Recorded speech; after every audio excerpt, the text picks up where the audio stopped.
Hey everybody, welcome to AZ Drone Talk. I'm Rich. And I'm Greg. And this is episode 4, and today we're going to talk about something that's pretty dear to me. We live in Prescott, Arizona. That's where AZ Drone is based out of. And Prescott's an amazing place. There's some really off-the-hook scenery. When you think of Arizona, you think of saguaros, you think of the Grand Canyon. There's a lot more beyond the Phoenix area and the Grand Canyon. There's so many different ecosystems in the state of Arizona, so it's an absolutely gorgeous place to photograph, and it's also an amazing place to fly and take video and stills from our drones. But Prescott's a very interesting location. Not only do we have some beautiful locations like Granite Basin, the Granite Dells, Lynx Lake, the Groom Creek area, we also have Love Field. We've got KPRC here, so the Prescott Regional Airport. We've got several flight schools doing both planes and helicopters, so it's a very busy airspace. And Greg has actually worked in this airspace for quite a while. Yep. So we've got the Sky Vector up here, and you want to talk about the challenges here, Greg? Absolutely. Well, I think it's, like you said, there's a lot of beautiful places to photograph and to fly. You just got to be careful where you're doing it. And I want to pinpoint a few things, and this is going to be specific to Prescott, but you can take that away and take it back for where you're flying in your airspace, because chances are you'll see the same type of thing. Far out west, we have a lot of wilderness areas, and that's the first thing that I want to talk about is the wilderness areas. If we look on Sky Vector, and you've heard us talking about Sky Vector in the past, this is a great way to see the sectional charts on the website. See this area right here around Granite Mountain, beautiful area, but this is a wilderness area, and you're not allowed to fly in wilderness areas. There is something out there about motorized vehicles, and fortunately a drone is considered a motorized vehicle, so you're not allowed to go fly in here. And the reason, if you think about it, it's not because the government wants to be a pain in the butt, but these areas are places where there's wildlife that needs to be in the quiet and peace and quiet. And in the case of the Granite Mountain Wilderness area, there are peregrine falcons nesting in that area. So Granite Basin is also an awesome rock climbing area. So people come from all over the country to climb here. And there are seasonal restrictions on climbers in the area because of the peregrine falcons. So it stands to reason if people climbing on the side of a cliff face could disturb them, drones could most likely disturb them as well. Yep, and drones will get chased too, which is not good. You see here south as well, we have Lynx Lake, and that has it says it on the map, bald eagle breeding area. And if you know anything, airplanes actually have to be flying over these areas at a specific altitude as well. So everybody's restricted flying over these things, but they're all over the place. So be careful when you fly out there. One side note that I want to say is some of the apps on the phone do not show you the wilderness area, and so you really got to be careful. Yeah, so this is one of the big things. So we've got all the different flight apps, we've got all the different drone apps on our phones, just like all other drone pilots do.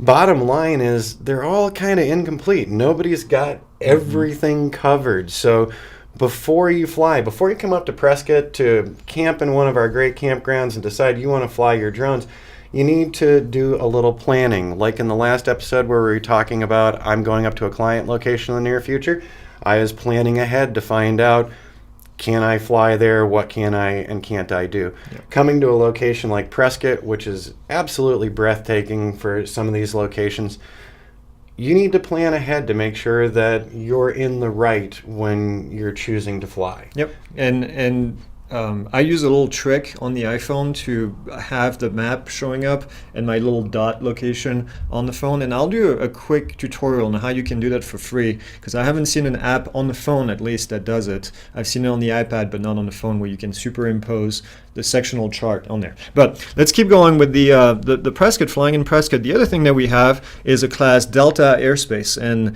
the reason is for what Rich was saying. We have a lot of flight training activity going on. We have commercial flights coming here from LA and from Denver on a daily basis.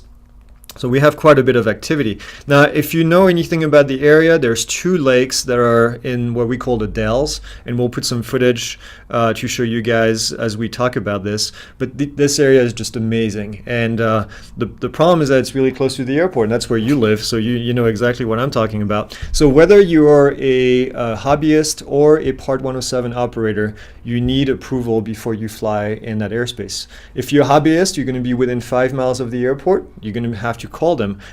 You're really close to the airport, and you're really close to the traffic pattern when you're there. So Watson Lake, Willow Lake, all these areas are beautiful, but make sure you call before you fly, and that's what the FAA recommends that you do. For a Part 107 operator, you need an authorization until the end of April, when we'll have LANS. The LANS. Yay, Yeah. finally. And then you'll have to submit a request through LANS. But so keep that in mind. Class D airspace, the wilderness areas around town. And then here, what we have on the side, if you go into some of the mountains between us and Jerome, there is a lot of glider activity and ultralight activity. So you have to be very careful with all of these going on in here. And you'll notice also over near Jerome, there's another wilderness area there. So there's a lot of incredible scenery here. There's a lot to photograph. There's a lot to film. And right now, we haven't had any issues for drone pilots in the Prescott area. There's been no activity on attempting to regulate drones at the city level or anything. So if you're going to come up here and fly and enjoy the area and get some amazing images and video, make sure that you're within the rules. If you're within the rules, then this might be a great place for you to come make your next cinematic masterpiece with your drone. And so we're having a lot of fun with it now that we've got our authorizations for the area, and it's really changed things for us. But we were waiting for quite a while with the old authorization system. So seeing Lance coming up is really exciting. But just because I can make my authorization same day on my phone doesn't mean that I shouldn't pre-plan with the other tools that are out there.